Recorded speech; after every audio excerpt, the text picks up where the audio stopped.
नमस्कार। आकाशवाणी से प्रस्तुत है समाचार प्रभात।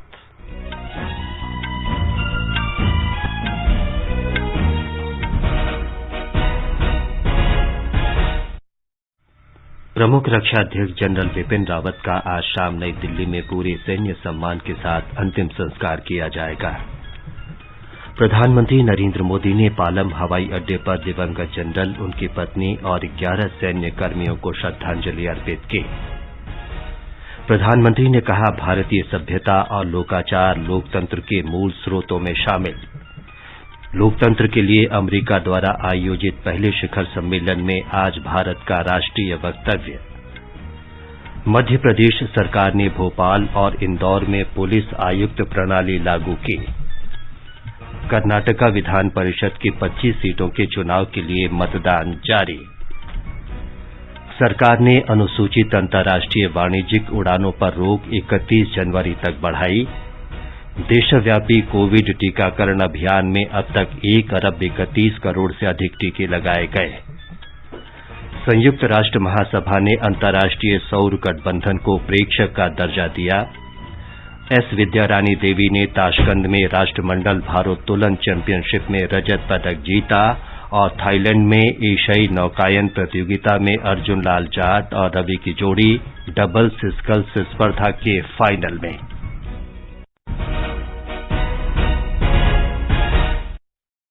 समाचार प्रभात में फरहत नाज के साथ मैं विमलेंदु पांडे।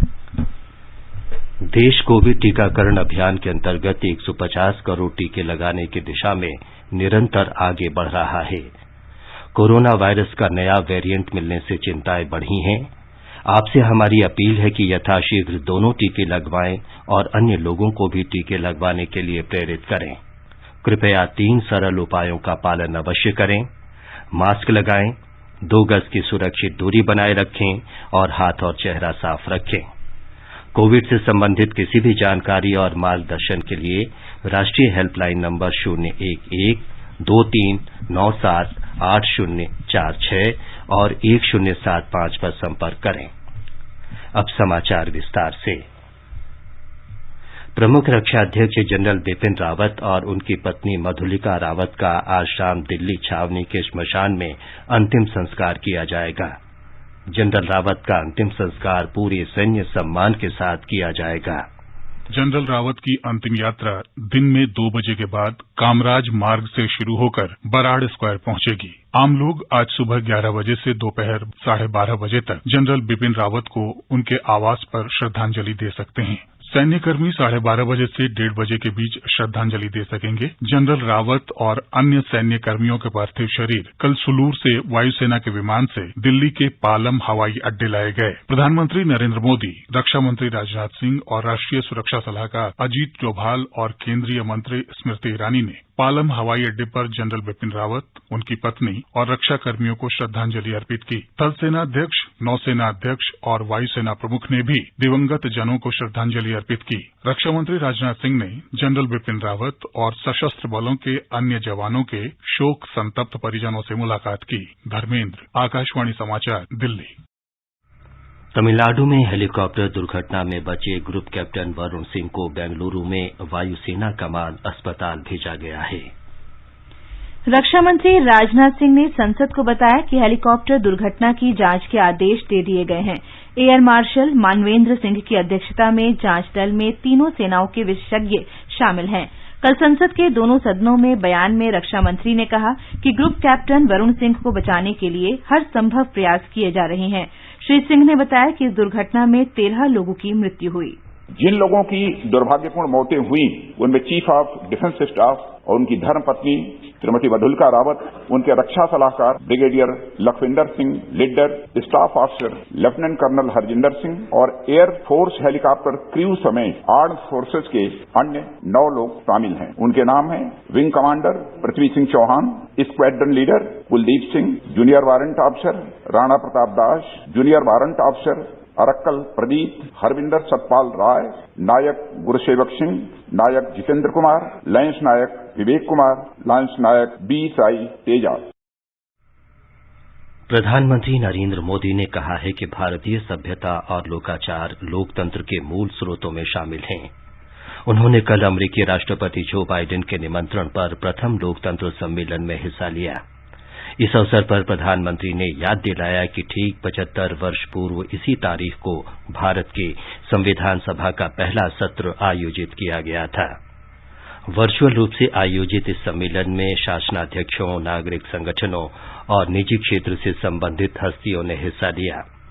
सूत्रों के अनुसार भारत सहित 12 चुने हुए देशों के प्रतिनिधियों ने सम्मेलन में भाग लिया। प्रधानमंत्री को विशेष अतिथि के रूप में अमेरिकी राष्ट्रपति द्वारा आयोजित मुख्य नेताओं के पूर्ण सत्र में आमंत्रित किया गया है। श्री मोदी आज सम्मेलन में भारत की ओर से राष्ट्रीय वक्तव्य देंगे। प्रधानमंत्री नरेंद्र मोदी कल उत्तर प्रदेश के बलरामपुर में सरयू नहर राष्ट्रीय परियोजना का उद्घाटन करेंगे। हमारे संवाददाता ने बताया है कि परियोजना से 29 लाख किसानों को लाभ होगा। सरयू नहर राष्ट्रीय परियोजना प्रदेश की सबसे बड़ी नदी जोड़ो परियोजना है। इस परियोजना के जरिए 5 नदियों घाघरा, सरयू, राप्ती, बाणगंगा और रोहिन को जोड़ा गया है। 318 किलोमीटर लंबी सरयू नहर परियोजना पूर्वांचल में बहराइच से गोरखपुर तक 9 जिलों से होकर गुजरती है। ये जिले हैं बहराइच, गोंडा, श्रावस्ती, बलरामपुर, बस्ती, सिद्धार्थनगर, संत कबीर नगर, महाराजगंज और गोरखपुर। इस परियोजना के जरिए 14 लाख हेक्टेयर से ज्यादा जमीन की सिंचाई संभव होगी। साथ ही मानसून के दौरान नेपाल से अत्यधिक मात्रा में पानी छोड़े जाने के कारण इस इलाके में बाढ़ संभावित क्षेत्रों में बाढ़ का खतरा भी कम हो जाएगा। मुख्यमंत्री योगी आदित्यनाथ ने कल बहराइच, श्रावस्ती और बलरामपुर जिलों का दौरा कर प्रधानमंत्री के आगमन से पूर्व तैयारियों की समीक्षा की। बलरामपुर में रामकुमार मिश्र के साथ आकाशवाणी समाचार के लिए गोरखपुर से आदित्य शुक्ला। मध्य प्रदेश सरकार ने भोपाल और इंदौर में पुलिस आयुक्त प्रणाली लागू कर दी है। इस संबंध में अधिसूचना जारी कर दी गई है। मुख्यमंत्री शिवराज सिंह चौहान ने कहा कि भौगोलिक विस्तार और कानून व्यवस्था की बढ़ती आवश्यकताओं को देखते हुए पुलिस आयुक्त प्रणाली लागू की जा रही है। उन्होंने कहा कि नई प्रणाली न केवल कानून और व्यवस्था को मजबूत करेगी, बल्कि समस्याओं के समाधान और अपराधियों की खोज में भी मदद करेगी। कर्नाटक विधान परिषद की 25 सीटों के द्विवार्षिक चुनाव के लिए 20 स्थानीय निकायों में मतदान शुरू हो गया है। आज सुबह 8 बजे शुरू हुआ मतदान शाम 4 बजे तक चलेगा। 20 स्थानीय निकायों के निर्वाचन क्षेत्रों में वोट डाले जा रहे हैं। चुनाव मैदान में 90 उम्मीदवार हैं। भारतीय जनता पार्टी और कांग्रेस 20-20 और जनता दल सेक्यूलर 6 सीटों पर चुनाव लड़ रही है। 33 निर्दलीय उम्मीदवार भी चुनाव लड़ रहे हैं। वोटों की गिनती 14 दिसंबर को होगी। ब्यौरा हमारे संवाददाता से। इस चुनाव में एमएलए, एमपी, ग्राम पंचायत सदस्य और अन्य निर्दलीय वोटर्स होंगे। इस बार जिला और तालुक पंचायत के सदस्य न होने पर उनका मतदान नहीं होगा। जनवरी 5 तारीख को जिन काउंसिल सदस्यों का अवधि समाप्त हो रही है, उनमें से 14 कांग्रेस, 7 बीजेपी और 4 जेडीएस के हैं। अभी विधान परिषद में बीजेपी के 32 सदस्य, कांग्रेस के 29 और जेडीएस के 12 सदस्य हैं। सुधींद्र, आकाशवाणी समाचार, बेंगलुरु। आगे बढ़ने से पहले एक नजर मुख्य समाचारों पर। प्रमुख रक्षा अध्यक्ष जनरल बिपिन रावत का आज शाम नई दिल्ली में पूरे सैन्य सम्मान के साथ अंतिम संस्कार किया जाएगा। प्रधानमंत्री नरेंद्र मोदी ने पालम हवाई अड्डे पर दिवंगत जनरल, उनकी पत्नी और 11 सैन्य कर्मियों को श्रद्धांजलि अर्पित की। प्रधानमंत्री ने कहा, भारतीय सभ्यता और लोकाचार लोकतंत्र के मूल स्रोतों में शामिल। लोकतंत्र के लिए अमेरिका द्वारा आयोजित पहले शिखर सम्मेलन में आज भारत का राष्ट्रीय वक्तव्य। मध्य प्रदेश सरकार ने भोपाल और इंदौर में पुलिस आयुक्त प्रणाली लागू की। कर्नाटक विधान परिषद की 25 सीटों के चुनाव के लिए मतदान जारी। सरकार ने अनुसूचित अंतर्राष्ट्रीय वाणिज्यिक उड़ानों पर रोक 31 जनवरी तक बढ़ाई। देशव्यापी कोविड टीकाकरण अभियान में अब तक 1 अरब 31 करोड़ से अधिक टीके लगाए गए। संयुक्त राष्ट्र महासभा ने अंतर्राष्ट्रीय सौर गठबंधन को प्रेक्षक का दर्जा दिया। एस विद्यारानी देवी ने ताशकंद में राष्ट्रमंडल भारोत्तोलन चैंपियनशिप में रजत पदक जीता और थाईलैंड में एशियाई नौकायन प्रतियोगिता में अर्जुन लाल जाट और रवि की जोड़ी डबल स्कल्स स्पर्धा के फाइनल में। नागर विमानन महानिदेशालय डीजीसीए ने अनुसूचित अंतर्राष्ट्रीय वाणिज्यिक उड़ानों का परिचालन अगले वर्ष 31 जनवरी तक स्थगित कर दिया है। ये रोक अंतर्राष्ट्रीय कार्गो प्रचालन और डीजीसीए द्वारा विशेष रूप से अनुमोदित उड़ानों पर लागू नहीं होगी, लेकिन प्रत्येक मामले के गुणदोष के आधार पर सक्षम प्राधिकारी चुने हुए मार्गों पर अंतर्राष्ट्रीय नियमित उड़ानों की अनुमति दे सकता है। राष्ट्रव्यापी कोविड टीकाकरण अभियान के तहत 1 अरब 31 करोड़ से अधिक टीके लगाए जा चुके हैं। स्वास्थ्य मंत्रालय ने कहा है कि कल शाम 7 बजे तक 67 लाख टीके लगाए गए। अभी तक 80 करोड़ 94 लाख लोगों को पहला टीका और 50 करोड़ 15 लाख लोगों को दोनों टीके लगाए गए हैं। राष्ट्रीय टीकाकरण अभियान के हिस्से के रूप में केंद्र सरकार राज्यों और केंद्र शासित प्रदेशों को निःशुल्क टीके उपलब्ध करा रही है। कोविड की बूस्टर डोज के मुद्दे पर आज केंद्रीय औषधि मानक नियंत्रण संगठन के तहत विशेषज्ञ समिति की पहली बैठक होगी। सीरम संस्थान का कहना है कि देश में अब कोविड टीके का पर्याप्त भंडार है और ओमिक्रॉन के कारण अतिरिक्त टीके की मांग बढ़ी है। सीरम संस्थान भारत में पहली टीका निर्माता कंपनी है। उसने बूस्टर डोज के रूप में कोविशील्ड का अनुमोदन किया है। आकाशवाणी का समाचार सेवा प्रभाग वर्षांत श्रृंखला के अंतर्गत वर्ष की प्रमुख झलकियां प्रस्तुत कर रहा है। आज की कड़ी में हम भारत में हर घर दस्तक अभियान के तहत कोविड के खिलाफ जन आंदोलन की चर्चा करेंगे। प्रधानमंत्री नरेंद्र मोदी ने पिछले साल अक्टूबर में कोविड अनुकूल व्यवहार के लिए जन आंदोलन की शुरुआत की थी। उन्होंने कोरोना से लड़ाई के लिए सभी से एकजुट होने की अपील की थी। कोरोना से बनी जो परिस्थिति है उसमें जिन सतर्कताओं के विषय में सूचित किया गया है उन सतर्कताओं का पालन हम सबको करना ही करना है और ये भी साफ है जब तक दवाई नहीं तब तक कोई ढिलाई नहीं। कोविड अनुकूल व्यवहार के लिए जन आंदोलन की शुरुआत लोगों की सहभागिता बढ़ाने के लक्ष्य के साथ ही की गई थी। हमारे संवाददाता के अनुसार कोविड अनुकूल व्यवहार के संदेश के प्रसार के लिए सभी तरह के प्रयास किए गए हैं। कोरोना महामारी के दौरान लोगों को भीड़ भाड़ वाली जगहों से बचने, 2 गज की दूरी बनाए रखने, मास्क का उपयोग करने, हाथों को बार बार धोने और साफ करने के लिए कहा गया। स्वास्थ्य और स्वच्छता प्रोटोकॉल को बनाए रखने संबंधी संदेश को प्रसारित करने के लिए सोशल मीडिया का व्यापक रूप से उपयोग किया गया। देखते ही देखते कोविड प्रोटोकॉल का पालन करना लोगों के जीवन का हिस्सा बन गया। केंद्र ने टीकाकरण का दायरा बढ़ाने और इसे तेज करने की दृष्टि से एक मेगा टीकाकरण अभियान हर घर दस्तक की शुरुआत की। इस अभियान के तहत सभी राज्यों में स्वास्थ्य कार्यकर्ता घर घर जाकर दूसरी खुराक के लिए पात्र लोगों के अलावा उन लोगों का भी टीकाकरण कर रहे हैं जिन्होंने पहली खुराक अब तक नहीं ली है। इस अभियान की सफलता को देखते हुए इसे 31 दिसंबर तक के लिए बढ़ा दिया गया है। केंद्र सरकार के प्रयासों के कारण 50% से अधिक वयस्क आबादी को टीके की दोनों खुराकें मिल चुकी है। दीपेंद्र कुमार, आकाशवाणी समाचार, दिल्ली। संयुक्त राष्ट्र महासभा ने अंतर्राष्ट्रीय सौर गठजोड़ को प्रेक्षक का दर्जा प्रदान किया है। संयुक्त राष्ट्र में भारत के स्थायी प्रतिनिधि टीएस तिरुमूर्ति ने एक ट्वीट संदेश में इस फैसले को ऐतिहासिक बताया। उन्होंने कहा कि पिछले 6 वर्षों में अंतर्राष्ट्रीय सौर गठबंधन वैश्विक ऊर्जा में बढ़ोतरी और विकास के लिए भागीदारी के जरिए जलवायु परिवर्तन की दिशा में रचनात्मक प्रयास का उदाहरण बन गया है। एस विद्यारानी देवी ने कल उज्बेकिस्तान के ताशकंद में राष्ट्रमंडल भारोत्तोलन प्रतियोगिता में महिलाओं के 55 किलोग्राम वर्ग में रजत पदक जीता। विद्यारानी ने कुल 198 किलोग्राम भार उठाकर नाइजीरिया के आदिजात ओलारिनियोए के बाद दूसरा स्थान हासिल किया। आदिजात ने कुल 203 किलोग्राम भार उठाने की कोशिश की। राष्ट्रमंडल प्रतियोगिता के नियमों के अनुसार उन्हें क्लीन एंड जर्क वर्ग में सबसे अधिक वजन उठाने के लिए स्वर्ण पदक भी मिलेगा। भारत के अर्जुन लाल जाट और रवि की जोड़ी थाईलैंड के बांचांग में एशियाई नौकायन चैंपियनशिप के फाइनल में पहुंच गई है। भारतीय जोड़ी पुरुष डबल्स स्कल्स स्पर्धा के शुरुआती दौर में शीर्ष पर रही। इस जोड़ी ने 7 मिनट 30.312 सेकेंड का समय लिया और फाइनल में जगह बनाई। उज्बेकिस्तान के डेवरजॉन दावरोम ने और अब्दुल्ला मुखामादिएव दूसरे और चीन की जोड़ी तीसरे स्थान पर रही। वर्ष 2019 में एशियाई नौकायन चैंपियनशिप में अर्जुन लाल जाट ने अरविंद सिंह के साथ पुरुषों के लाइट वेट डबल्स स्कल्स में रजत पदक जीता था। प्रधानमंत्री नरेंद्र मोदी ने जाने माने स्वतंत्रता सेनानी, चिंतक और राजनेता सी राजगोपालाचारी की जयंती पर उन्हें श्रद्धांजलि अर्पित की है। एक ट्वीट में श्री मोदी ने कहा कि सी राजगोपालाचारी को स्वतंत्रता आंदोलन, प्रशासन और बौद्धिक योगदान के लिए जाना जाता है।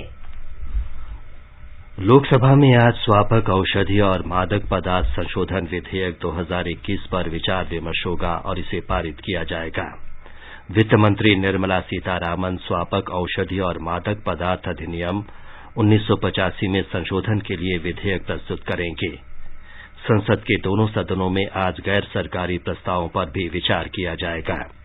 आजादी का अमृत महोत्सव के हिस्से के रूप में आकाशवाणी समाचार आजादी के तराने कार्यक्रम प्रसारित करता है। ये कार्यक्रम उन देशभक्ति गीतों पर आधारित है जिन्होंने स्वतंत्रता आंदोलन में लोगों में जोश भर दिया था। स्वाधीनता आंदोलन के दौरान भारतीय जनमानस को उद्वेलित कर स्वतंत्रता का अलख जगाने और मातृभूमि के प्रति सेवा, समर्पण और त्याग की ज्वाला प्रज्वलित कर देने वाले अमर गीतों पर आधारित विशेष कार्यक्रम आजादी के तराने सुनना न भूलें। एफएम गोल्ड 100.1 मेगाहर्ट्ज पर प्रत्येक शुक्रवार शाम 4:45 पर परिक्रमा कार्यक्रम के अंतर्गत आजादी के तराने सिर्फ आकाशवाणी पर। आजादी का अमृत महोत्सव के अंतर्गत आइए अब सुनते हैं आकाशवाणी की विशेष प्रस्तुति आजादी का सफर। आजादी का अमृत महोत्सव।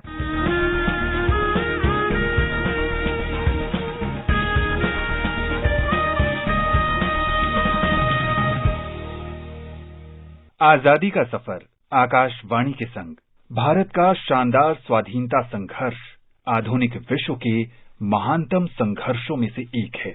आकाशवाणी आपके लिए रोजाना ला रही है इस शानदार संघर्ष की झलक। I am Rajagopalachari and I am speaking from Madras All India Radio Broadcasting Station. I have been given the honor of inaugurating this Hindustan Akashvani in Madras. आप सुन रहे थे स्वाधीनता सेनानी और भारत के अंतिम गवर्नर जनरल और इस पद पर रहे एकमात्र भारतीय चक्रवर्ती राजगोपालाचारी को, जिन्होंने मद्रास ऑल इंडिया रेडियो के शुभारंभ के अवसर पर ये उद्गार व्यक्त किए थे। The new Akashvani is intended to cover not only the city of Madras but the districts in the province. It will broadcast messages and programs from outside the province and even from countries abroad. राजा जी के नाम से लोकप्रिय राजगोपालाचारी का जन्म 10 दिसंबर 1978 को तोरापल्ली में हुआ था। वे महात्मा गांधी के विश्वस्त नेता थे। उन्होंने मद्रास के प्रेसिडेंसी कॉलेज से विधि की उपाधि ली और सेलम में आपराधिक मुकदमों में वकालत शुरू कर दी। 1917 में सेलम की नगरपालिका के अध्यक्ष बनने के बाद उनका सार्वजनिक जीवन शुरू हुआ। गांधी जी से प्रभावित होकर उन्होंने वकालत छोड़ दी। उसके बाद राजा जी पूरी तरह स्वतंत्रता आंदोलन के लिए समर्पित हो गए। उन्होंने रॉलेट एक्ट के विरुद्ध सत्याग्रह, असहयोग आंदोलन, वायकाम सत्याग्रह और सविनय अवज्ञा आंदोलन में भाग लिया। जब महात्मा गांधी ने 1930 में दांडी मार्च शुरू किया तो राजगोपालाचारी ने मद्रास प्रेसिडेंसी के वेदारण्यम में नमक कानून तोड़ा। स्वतंत्रता संघर्ष में सक्रिय रूप से भाग लेने के लिए उन्हें 5 बार जेल भेजा गया। 1937 में मद्रास में चुनावों के बाद कांग्रेस मद्रास प्रेसिडेंसी में सत्ता में आई और राजा जी प्रेसिडेंसी के प्रथम प्रीमियर निर्वाचित हुए। राजगोपालाचारी 1939 में मंदिर प्रवेश प्राधिकार और क्षतिपूर्ति अधिनियम लाए, जिसके तहत तथाकथित निम्न जाति के लोगों को मंदिरों में प्रवेश की अनुमति मिली। राजा जी मद्रास से संविधान सभा के लिए निर्वाचित हुए। वे विभाजन के दौरान पश्चिम बंगाल के गवर्नर भी नियुक्त किए गए। स्वतंत्रता के उपरांत राजा जी को भारत का अंतिम गवर्नर चुना गया और वे इस पद पर 21 जून 1948 से 26 जनवरी 1950 तक रहे। उन्होंने 1952 से 1954 तक तमिलनाडु के मुख्यमंत्री की जिम्मेदारी भी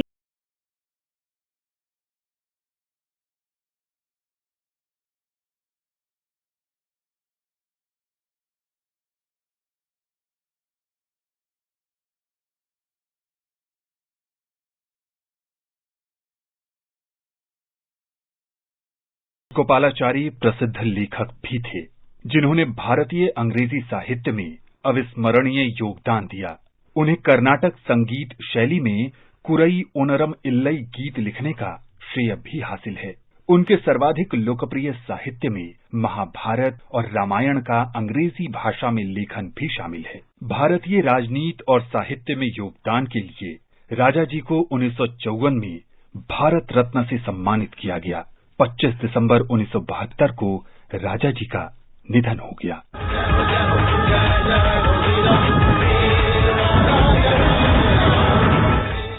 आज हम स्वाधीनता सेनानी वीर नारायण सिंह को भी स्मरण कर रहे हैं, जो 10 दिसंबर 1857 को शहीद हुए थे। नारायण सिंह को बहुत से लोग छत्तीसगढ़ से प्रथम स्वतंत्रता सेनानी के रूप में भी जानते हैं। उन्होंने 1857 में छत्तीसगढ़ से भारत की स्वतंत्रता की लड़ाई लड़ी थी। नारायण सिंह का जन्म 1795 में छत्तीसगढ़ के सोनाखान क्षेत्र में हुआ। व्यापारियों को लूटने और उनका माल अकाल पीड़ित गरीबों को वितरित करने के लिए 1856 में अंग्रेजों ने नारायण को गिरफ्तार किया था, लेकिन 28 अगस्त 1857 को वे जेल तोड़कर अपने गृहनगर पहुंच गए। वहां नारायण ने 500 लोगों की सेना बनाई। सेना को कुचलने के लिए शक्तिशाली ब्रिटिश फौज भेजी गई। अंग्रेजों ने नारायण सिंह को गिरफ्तार कर लिया और 10 दिसंबर 1857 को रायपुर में उन्हें फांसी दे दी गई।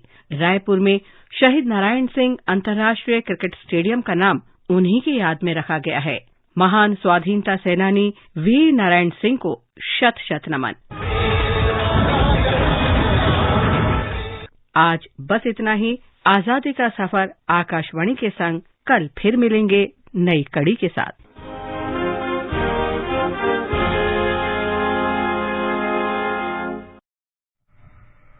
आजादी का अमृत महोत्सव के लिए सभी उपभोक्ताओं को शुभकामनाएं। हॉलमार्क सोने की शुद्धता सुनिश्चित करता है। हमेशा हॉलमार्क वाले सोने के आभूषण खरीदें। उपभोक्ता संबंधित किसी भी शिकायत के लिए कृपया राष्ट्रीय उपभोक्ता हेल्पलाइन के टोल फ्री नंबर 14404 पर संपर्क करें। उपभोक्ता मामले विभाग, भारत सरकार द्वारा जनहित में जारी। जागो ग्राहक जागो।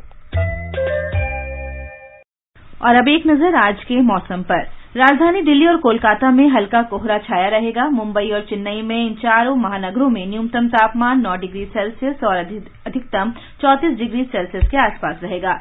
श्रीनगर, जम्मू, गिलगित और मुजफ्फराबाद में मौसम साफ रहेगा। इन शहरों में तापमान 13 डिग्री से लेकर 24 डिग्री सेल्सियस के बीच रहने का अनुमान है।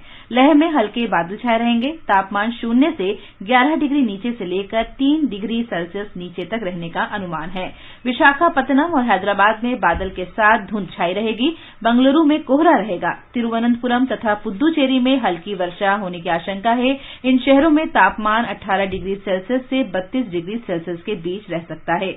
देश के पूर्वोत्तर में गुवाहाटी, आइजॉल, शिलंग, इम्फाल और अगरतला में कोहरा छाए रहने का अनुमान है। कोहिमा, ईटानगर और गंगटोक में आसमान साफ रहेगा। इन शहरों में न्यूनतम तापमान 7 डिग्री और अधिकतम 29 डिग्री सेल्सियस के आसपास रहने का अनुमान है। ये समाचार हमारी वेबसाइट newsonair.gov.in/hindi पर भी उपलब्ध हैं। फरहत, अब बताएं कि आज के समाचार पत्रों में क्या विशेष है। जी विमलेंदु, तमिलनाडु में हेलीकॉप्टर दुर्घटना में प्रमुख रक्षा अध्यक्ष और अन्य सैन्य कर्मियों के पार्थिव शरीर दिल्ली लाए जाने को आज के अखबारों ने सचित्र प्रकाशित किया है। नवभारत टाइम्स के शब्द हैं, आज अंतिम विदाई, सेनाओं ने शुरू की जांच, ब्लैक बॉक्स मिला, पता चलेगा क्रैश से पहले क्या हुआ। लोकसत्य की सुर्खी है, शोक में डूबा देश। प्रधानमंत्री ने शहीदों के परिजनों से एक एक कर मुलाकात की और उन्हें सांत्वना दी। किसान आंदोलन स्थगित किए जाने को अखबारों ने अहमियत दी है। हिन्दुस्तान लिखता है, केंद्र से मांगों पर लिखित आश्वासन मिलने पर धरना खत्म, कल से दिल्ली की सीमाएं खाली करेंगे किसान, रास्ते खाली होने से लोगों को मिल सकेगी राहत। अमर उजाला की बड़ी खबर है, अंतर्राष्ट्रीय उड़ानें 31 जनवरी तक स्थगित, चुनिंदा रूट पर पहले से मंजूर उड़ानों पर पाबंदी का नहीं होगा असर। राष्ट्रीय सहारा की सुर्खी है, कोविड दवाओं का पर्याप्त भंडारण करे राज्य। केंद्र सरकार ने राज्यों और केंद्र शासित प्रदेशों से कहा है कि कोविड के नैदानिक उपचार में उपयोग होने वाली 8 महत्वपूर्ण दवाओं का भंडारण सुनिश्चित करें।